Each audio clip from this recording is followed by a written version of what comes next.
Ano ng Bernays. Sabado. Sabado. Bernays. Sabado na. Bernays kapon. Kahapon ng Biyernes. Ano bukas? Ano ngayon? 30. Ang NSTP o National Service Training Program ay isang programa na naglalayong payapungin ang civic consciousness at defense preparedness sa mga kabataan sa pamamagitan ng pagpapaunlad sa ethics of services and patriotism. Uy, hindi ko naman Ito ay sinamata sa Visa ng Republic Act 9163 o NSTP Act of 2001 Hindi rin noong ako 2002 na ito ay pinatupad sa mga paaralan sa Pilipinas. Ano. Ang NSTP ay isang kurso na kailangang kunin ng lahat ng estudyanteng kumukuha ng baccalaureate degree at 2-year vocational course mula sa kahit anong pribado at pampublikong institusyon. Walang makapagtatapos sa kolehiyo o vocational course ang hindi makapagtapos ng NSTP.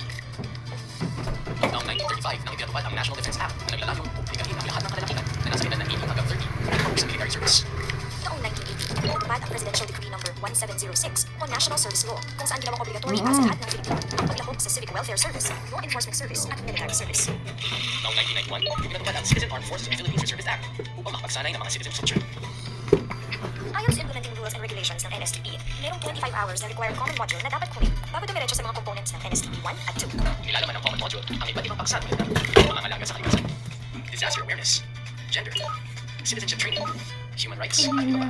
Matapos ang 25 hours ng common modules, mayroong 3 program components na maaaring pagpilian. Ang ROTC ay dinisenyo upang magbigay ng military training, mga magulang, mahasa, pagkulansa, at maihanda ang mga mag-aaral sa bansa sa pangangailangan at depensa. Ito ay alinsunod sa Sections 38 at 39 ng Republic Act 7077.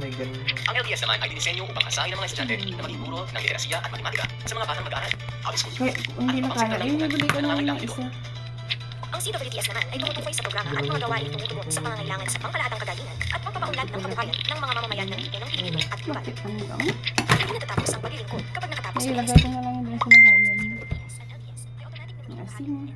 o National Service Reserve Corps. Sila ang mga tatawagin ng Estado para sa mga gawaing pangliterasya at pangkapakanang pampubliko sa pakikipag-ugnayan sa DND, SHED at TESDA. Ang mga graduates naman ng ROTC ay magiging bahagi ng Citizens Armed Forces ayon sa Republic Act 7077. Ilagay mo na dito kasi